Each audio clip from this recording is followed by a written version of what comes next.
Nós vamos conversar com o antropólogo e pesquisador do Centro Brasileiro de Análise e Planejamento, SEBRAP, Maurício Fiore. Bom dia, Maurício. Bom dia, Glauco. Tudo bem? Tudo certo? Maurício, foi divulgado agora o Índice Global de Políticas de Drogas, um levantamento realizado pela Harm Reduction Consortium, uma entidade especializada em redução de danos, e entre os 30 países ali que foram estudados, o Brasil aparece na última colocação. O estudo levou em consideração temas como combate repressivo às drogas, tema criminal de justiça, redução de danos e acesso a medicamentos. E dos 100 pontos possíveis, o Brasil atingiu apenas 26. Trata-se de um ranking internacional, mas especialistas aqui do Brasil dizem isso há muito tempo. É mais uma evidência do fracasso do Brasil nessa área, Maurício? É mais uma evidência, é mais uma forma da gente medir o fracasso.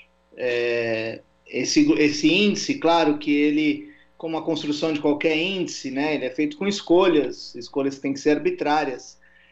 Então, se baseou em quatro grandes critérios aí para analisar a política de drogas. Ele está limitado também ao que a gente chama de política de drogas ilícitas, especialmente. Ele não engloba, por exemplo, a regulamentação de drogas lícitas, como o álcool e o tabaco. Ele é muito pautado para se entender como a política de drogas provoca mais danos do que benefícios sociais. Esse é o espírito, para ver como a política de drogas se alinha a objetivos das Nações Unidas com relação à garantia de direitos humanos, a desenvolvimento, e nesse caso, realmente, a política brasileira vai muito mal. Os dois primeiros itens da avaliação, acho que são os mais que nós devemos ter mais atento a essa nossa péssima colocação, que é a resposta do sistema de justiça e as penas extremas, né? O Brasil estava competindo com esses 30 países, vamos dizer assim, países que têm a pena de morte na sua legislação para tráfico de drogas. O Brasil não tem pena de morte, a nossa pena, inclusive, maior pena que nós temos no país é de 30 anos, mas, em compensação, nós temos uma quantidade muito grande de execuções extrajudiciais, execuções ilegais, relacionadas também à guerra às drogas. E, além disso, encarceramos uma quantidade crescente de pessoas por tráfico de drogas. E, fazendo isso com longas penas, com muita reincidência, colocando esses jovens na cadeia, especialmente jovens pobres e negros, não brancos, e eu acho que isso foi o que deve mais nos alertar nesse índice, essa perspectiva do que nós chamamos de guerra às drogas e dos efeitos nefastos que essa guerra produz no Brasil. E nesse aspecto da justiça criminal, nós temos uma legislação que é proibitiva, mas também não existe uma espécie de cultura jurídica que aí, tanto no Ministério Público, que às vezes faz uma denúncia para pessoas que foram apreendidas com quantidades irrisórias de drogas, e também no Judiciário, já que os magistrados acabam não só acatando a denúncia, mas condenando diversas pessoas, né, com aquela seletividade que a gente sabe que existe do ponto de vista socioeconômico, mas condenando por quantidades ridículas, assim. Então a gente tem um problema duplo aí, Maurício, tanto do aspecto legislativo, mas também nessa cultura do nosso sistema de justiça? Você tem uma vez um magistrado me disse durante um evento que ele sentia, às vezes, fabricando salsicha, né, no sentido de que há uma espécie de industrialização da pena do tráfico de drogas no país. A polícia é seletiva em quem vai ser preso, vai inclusive apreendido também no caso dos jovens. Normalmente é a polícia ostensiva que faz isso, não é a polícia investigativa, que é a polícia civil, normalmente são as polícias militares. Uma vez presa, essa pessoa já fica detida em regime temporário e depois vai ser já denunciada pelo Ministério Público e depois condenada pela Justiça numa espécie de linha de montagem do encarceramento no país. Nós temos muitos dados que mostram que a maior parte das pessoas presas não estava armada, tinha uma quantidade razoavelmente pequena assim, de drogas, pouca quantidade de dinheiro, muitos réus primários, depois acabam perdendo a primariedade, mas muitos são réus primários quando presos a primeira vez. Ou seja, é uma engrenagem que sequer faz cócega realmente no tráfico de drogas, continua funcionando normalmente quando as pessoas são presas, porque elas são substituídas, e, compensação, nós vamos aí passando de 150 a 200 mil pessoas presas no país por conta de tráfico de drogas. Então, você tem razão, o sistema judicial brasileiro, o sistema policial punitivo, né, que desde o início da prisão da polícia até a condenação no sistema de justiça, ele está, usando aí um trocadilho, viciado nesse encarceramento que não produz nada de positivo, inclusive para os outros aspectos da questão das drogas que a gente pode conversar aqui, que também estão no índice com relação aos riscos que o uso de drogas sim acarreta, mas esse tipo de prisão não faz nem cócegas nesses outros riscos que ele deveria combater, que ele deveria proteger, que é a saúde pública. E o relatório também mostra, Maurício, que as políticas de drogas elas acabam sendo mais avançadas ou menos piores, digamos assim, já que nenhuma está perto daquilo que é considerado ideal ali pela entidade, em países onde a desigualdade é menor, né? Tanto que encabeçam a lista aqui do estudo: Noruega, Nova Zelândia, Portugal, Reino Unido e Austrália. E não dá para isolar o proibicionismo, a política repressiva de drogas, de outros problemas sociais de um país. Nesse aspecto, uma política de drogas equivocada causa danos muito maiores em países como o Brasil, onde a desigualdade social é um problema muito sério? Acaba isso acontecendo internacionalmente e nacionalmente.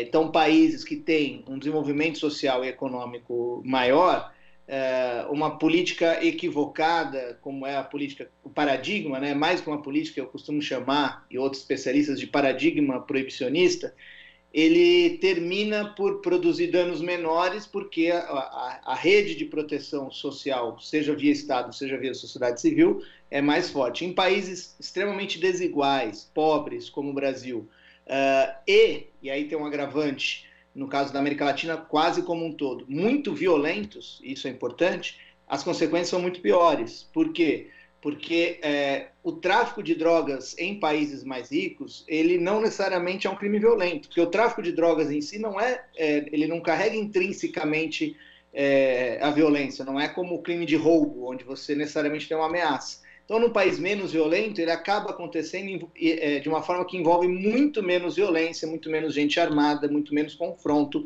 inclusive confronto com a polícia. No caso do Brasil, é exatamente o contrário. Ele envolve a extrema violência, seja no confronto entre pessoas que estão nesse mercado, seja no confronto com as forças policiais, e ainda temos que lembrar das forças policiais agindo muitas vezes na sombra, né, como no caso das milícias no Rio de Janeiro. Então, sem dúvida, é muito pior a situação num país como o Brasil. Mas só um adendo importante desse índice. Internacionalmente, algumas coisas que também baixaram bastante a pontuação do Brasil precisariam ser pesadas, porque, por exemplo, no caso de você fornecer tratamento emergencial para overdose, né? Isso constava lá, a naloxona, que é uma das drogas utilizadas para salvar alguém que está numa overdose de opiáceos.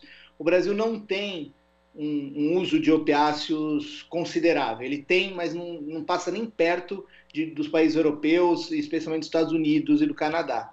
Então, nesse caso, também na comparação com outros países, eu acho que a gente tem que olhar os dados com algum cuidado, né? Acho que isso é dito de alguma maneira no relatório, mas algumas coisas estão ali, como qualquer índice, você tem que olhar com cuidado. Por isso que eu digo que a gente tem que olhar muito para isso que você está levantando, que são as consequências nefastas dessa política num país que é desigual e violento. Esse é o nossa triste realidade que esse índice mostra. Agora, por que é tão difícil, Maurício, abordar esse tema no Brasil diante dos resultados desastrosos dessa estratégia, dessa política de guerra às drogas, né? É uma questão cultural, a nossa cultura autoritária, ou também isso tem influência, por exemplo, de alguns interesses econômicos, e aí eu não estou nem dizendo só relacionado ao tráfico em si, mas também a questão do tratamento, que a gente sabe que acabam aí interferindo, inclusive nas linhas políticas diversas das entidades? Enfim, a que fatores você atribui tanta dificuldade para mudar uma política que evidentemente não deu resultados? Isso não é nossa exclusividade, não é uma jabuticaba, né? O paradigma proibicionista, ele é muito difícil de ser alterado. Ele foi implantado ao longo do século XX, internacionalmente. Então, mesmo países que você citou, que tem uma situação melhor que o Brasil, também não romperam esse paradigma. O Reino Unido é um deles, né? Um país que continua encarcerando as pessoas por tráfico, tem problemas com isso. A grande parte dos países não rompeu ainda o paradigma proibicionista, mas ele está sendo rompido de diversas maneiras em diversos países, seja porque já há regulamentação de algumas drogas, seja no acesso à redução de danos, seja nas formas de tratamento, tem diversas maneiras. No Brasil, realmente, a implantação desse paradigma é um paradigma mental. As pessoas não conseguem discutir o tema drogas sem que elas, de alguma forma, se filiem a uma ideia de que se eu defendo a reforma de política de drogas, eu estou defendendo as drogas. Esse é um ponto que pega muito. Então, num país onde as pessoas têm uma moral religiosa conservadora, eu dizer que, poxa, a melhor política que eu tenho para uma droga não necessariamente é encarcerar a pessoa que usa ou mesmo que vende essa droga, parece que eu estou dizendo, então todos devemos usar essa droga, não tem problema usar essa droga.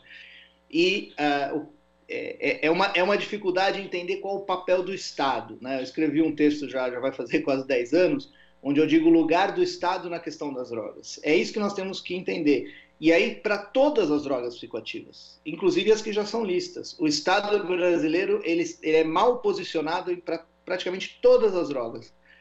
Tem uma exceção que foi o tabaco. No tabaco a gente conseguiu reposicionar o Estado de uma maneira, se não é perfeita, evidentemente, tem problemas, mas onde ele causou menos danos e conseguiu atingir bons objetivos, que é a diminuição dos danos à saúde pública. As pessoas têm dificuldade em entender isso para outras drogas, e isso é manipulado, especialmente no discurso político. Você você defende a maconha, você defende a cocaína. Isso é colocado de um ponto de vista moralista, de um ponto de vista passional, e acaba com que os políticos tenham muito medo de enfrentar uma realidade como essa, da gente ser o último colocado num ranking desse. Porque e aí você acaba forçando o remédio, mais guerra, mais aprisionamento, mais uma política monocentrada em alguns tipos de tratamento, que devem existir, tratamentos que envolvam a internação, o acolhimento, mas cada vez mais a gente sabe que um conjunto enorme de acolhimento, de tratamento deve ser usado para casos diferentes, mas você insiste em um só. Tudo isso de uma maneira a reforçar a ideia de que se é contra, que não se tolera. Então, é difícil romper isso na cultura brasileira. Vários países já conseguiram. Você pega os Estados Unidos, por exemplo, mesmo no eleitorado, nos cidadãos mais conservadores, já há clareza com relação a algumas drogas de que aquele caminho realmente era um caminho que produzia mais danos do que benefícios. No Brasil, isso ainda estamos muito distantes disso, por isso que é importante, inclusive, estarmos conversando aqui, para que as pessoas entendam que não se trata de defender as drogas, mas de como lidar de uma maneira mais justa, solidária e eficaz do ponto de vista do Estado com as drogas. E essa questão do estigma, do preconceito, né, de como essa discussão acaba sendo distorcida, às vezes a gente vê o reflexo em políticas públicas que são implementadas. Teve uma, por exemplo, que era o programa de braços abertos, né, que foi implantado pela Prefeitura de São Paulo, que trabalhava essa questão da redução de danos em um grupo, né, vulnerável socioeconomicamente ali da região da Luz, que é chamada pejorativamente de Cracolândia, e que teve alguns resultados bons. Claro que tinha problemas também, precisava ser aprimorado, mas esse tipo de aprimoramento também vem com o tempo, né? Só que ele acabou sendo estigmatizado, depois foi extinto. Isso é um pouco o símbolo das políticas públicas no Brasil. Tem sempre muito preconceito em volta do tema da redução de danos. Existe toda uma disputa política que às vezes não, quase sempre não leva em consideração a vida das pessoas que estão envolvidas em programas desse tipo. Você explicou bem, né? O programa de Braços Abertos ele teve uma característica que é muito comum nas políticas brasileiras, de uma criação assodada, né, feita porque tem o calendário de ação política está limitado ao mandato, né? Infelizmente as políticas terminam sendo de governo, não de Estado, e então ele tinha questões, mas ao mesmo tempo ele abria possibilidades muito interessantes para se pensar a questão do uso, especialmente de crack ali na luz, na chamada pejorativamente de Cracolândia. Realmente é um sinal. Eu participei, fui um dos coordenadores do único estudo que foi feito de maneira independente sobre De Braços Abertos quando ele ainda existia, e aí infelizmente é o único mesmo, né, porque o programa foi extinto, então tomara que a gente tenha outros programas, mas esse não teve. Foi um estudo preliminar, fizemos uma avaliação qualitativa e quantitativa, limitada pelos recursos que estavam disponíveis, né, um financiamento internacional, e identificamos ali muitos impactos positivos e muitos problemas também. Inclusive o nosso relatório apontava esses problemas. Infelizmente, no lugar de se discutir, e o programa estava entrando naquele momento numa certa simbiose com os programas estaduais, né? Estadual, né? Que é o Estado de São Paulo, que era o programa Recomeço, que tinha uma outra abordagem, mas estava começando a acontecer uma troca maior desses dois programas. Um envolvia diretamente a retirada da pessoa sair daquele local e ir para uma comunidade terapêutica, o outro com o oferecimento da casa, né, de oferecimento de um lugar para morar, que é a base de Braços Abertos, é isso, é o Housing First. Você primeiro oferece um teto para a pessoa, que é o começo de tudo, para ela tentar se reorganizar na vida, com um teto, com uma alimentação. E, infelizmente, o programa foi extinto, inclusive como uma bandeira de campanha, a extinção do programa, porque ele foi tratado como um incentivo ao uso de drogas. Tá vendo? A gente retoma a questão anterior. Você pensar em formas de tratar as pessoas na sua complexidade é entendido como um incentivo ao uso. A Cracolândia é um exemplo de uma série de vulnerabilidades sociais e econômicas do país, estão ali. São pessoas que passaram pela prisão, muitas delas, a gente viu isso na pesquisa, são pessoas que inclusive já foram internadas enquanto crianças por terem cometido infrações legais, eram jovens em conflito com a lei. Então aquilo é um acúmulo, e o uso de drogas é parte desse problema, um uso compulsivo, um uso excessivo de drogas, um uso destrutivo na vida delas. Isso não é entendido na complexidade. As pessoas tentam pensar assim, como vamos resolver a Cracolândia? E o resolver é basicamente com que aquelas pessoas não estejam lá, elas sumam de lá, né?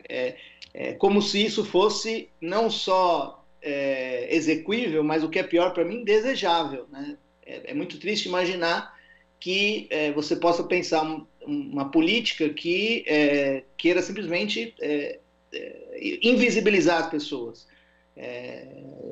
Não vou dizer exterminá-las, não vou chegar a esse ponto, mas simplesmente acabar com o problema é liberar a região, e sem a preocupação do que é, na verdade, cuidar daquelas pessoas, fazer alguma política que consiga de fato ajudá-las. Então realmente é isso que você disse, ali é um exemplo muito claro de como as políticas de drogas no Brasil são guiadas por uma espécie de imediatismo moralista e de péssimo resultado, mas mesmo assim são reforçadas a cada eleição e a cada debate político por esse paradigma proibicionista muito tacanho, muito dicotômico.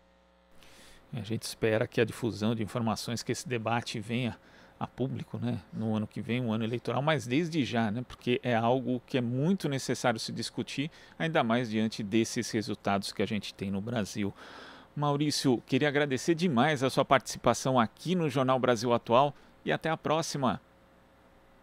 Obrigado pela oportunidade e contem comigo. Conversamos aqui com o antropólogo e pesquisador do Centro Brasileiro de Análise e Planejamento, SEBRAP, Maurício Fiori. Você está ouvindo Jornal Brasil Atual. As notícias que os outros não dão.